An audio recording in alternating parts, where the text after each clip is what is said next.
La cápsula es opcional, solamente complementario, tan apurado, esto no lo necesitan ver, pero les puede ayudar, es cortito. Tiene que ver con cómo medimos la audición, es útil que lo sepan en esta altura de su formación si es que quieren aprender un poquito más. Y esto tiene que ver que podemos medir cómo funciona la audición con distintas técnicas en distintas estructuras. La más idónea es la audiometría, donde en la audiometría le preguntamos a un paciente subjetivamente, le presentamos un tono y le preguntamos ¿escucha o no escucha? Y ahí captamos, por supuesto, toda la vía auditiva. Esto se puede hacer estimulando directamente a través de la vía aérea, que es en el fondo como escuchamos normalmente, o podemos estimular con un vibrador el hueso que está detrás de la oreja, que se llama hueso mastoide, con lo cual nos podemos saltar el oído medio y el oído externo, lo que nos permite diferenciar y entender si es que hay un problema de oído, si es que un paciente escucha mal por vía aérea, pero escucha muy bien por vibración ósea, significa que el problema es que tiene los huesecitos del oído pegados, rotos o el tímpano roto, y eso nos permite clínicamente saber en qué segmento de la vía auditiva hay un problema auditivo.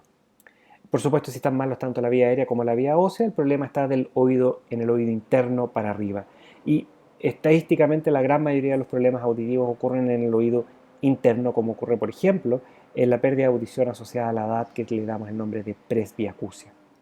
Hay pacientes a los que no les podemos preguntar si escuchan o no, como por ejemplo a los recién nacidos. Y ahí tenemos algunas otras herramientas como las emisiones otoacústicas o los potenciales evocados eléctricos de tronco auditivo, VERA o PEAT,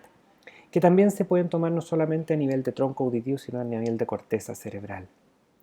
Así se ve una audiometría, donde un paciente está adentro de una cabina aislada sonoramente con unos audífonos y tiene un botoncito que aprieta si es que escucha tonos y se le ponen tonos de distintos tipos. Y de nuevo también ahí está colgando el vibrador óseo que se conecta detrás de la mastoides para ver, como les explicaba, la vía aérea o la vía ósea. Las emisiones otoacústicas tienen que ver con que vamos a ver la actividad espontánea de las células ciliares externas, que si uno la estimula un poquitito empiezan a cantar por su propia cuenta. Y esto es tan intenso que si uno pone un micrófono en el tímpano, hay vibración que va en la otra dirección. Y las células ciliares externas hacen vibrar los líquidos del oído interno, que hacen vibrar el estribo y los huesecitos, que hacen vibrar el tímpano, y el tímpano se convierte en un parlante que emite sonido. Y ese sonido es captable a través de un micrófono puesto en el conducto auditivo externo. Esto se conoce como emisiones otoacústicas y es una forma de conocer si es que un oído interno está funcionando de forma adecuada. Adicionalmente podemos medir la actividad eléctrica que ocurre en las distintas sinapsis de la vía auditiva central porque son bastante intensas, porque ocurren de forma bien sincronizada. Y esto también lo podemos medir incluso en un recién nacido que no nos puede comunicar si es que escucha o no, y es una de las formas que son gold estándar para evaluar la audición en un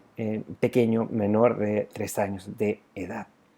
Y esto es un registro electrofisiológico de estas distintas zonas de sinapsis, donde cada pic de estas ondas es equivalente a uno de los puntos. Por ejemplo, la onda 5 es la actividad del colículo inferior, que es una de las zonas de mayor actividad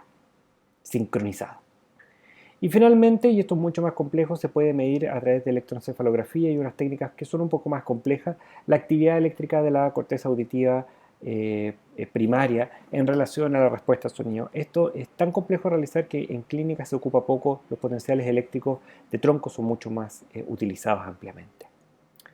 Un pequeño aporte final es que los audífonos, audioprótesis y el implante coclear. Así se ven audífonos, que cada vez son más pequeños. Aquí tenemos una niña con un audífono, que es un aparato que acústicamente es un gran laboratorio de sonido. Hoy en día su tecnología es superior a los teléfonos convencionales en su capacidad de procesar sonido para amplificarlo de forma que calce perfectamente con una pérdida auditiva y ayudar a los pacientes a escuchar mejor.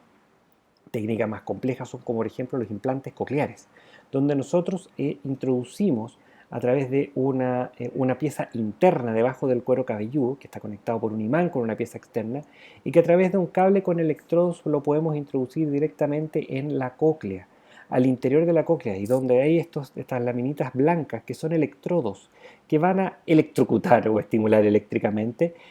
el nervio auditivo conectado a las células ciliadas internas. Así nos saltamos una célula ciliar interna que no esté funcionando bien para estimular directamente a las neuronas aferentes del nervio auditivo. y nos aprovechamos de la distribución tonotópica de la cóclea para que el procesador del implante coclear haga la pega de separar a los sonidos en sus componentes frecuenciales y podemos estimular cada punto tonotópicamente hablando del nervio auditivo, con lo cual podemos entregar información ya con algún grado de decodificación a nuestro nervio auditivo para estimular eléctricamente y lograr lo que hasta el momento es la más exitosa interfaz hombre-máquina para poder suplir un oído interno deficiente. Aquí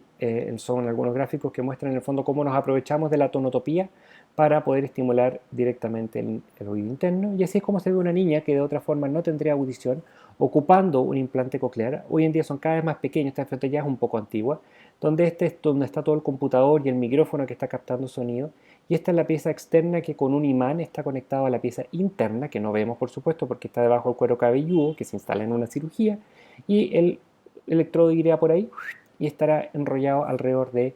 el ganglio de Scarpa, que es donde se conoce que están los cuerpos neuronales de la primera neurona aferente del nervio auditivo. No solamente se ocupan en niños que nacen, que hoy día con esta técnica muy pocos niños deberían nacer sordos con la disponibilidad del implante coclear, que tiene cobertura por el auge, por GES, sino que también se pueden ocupar en adultos mayores donde el déficit auditivo no es posible recuperarlo con un audífono. Siempre es mejor un audífono que va a poder ocupar un oído que está parcialmente dañado, pero si es que el oído está demasiado dañado como para poder aprovecharse adecuadamente de un audífono, el implante coclear nos podría ayudar.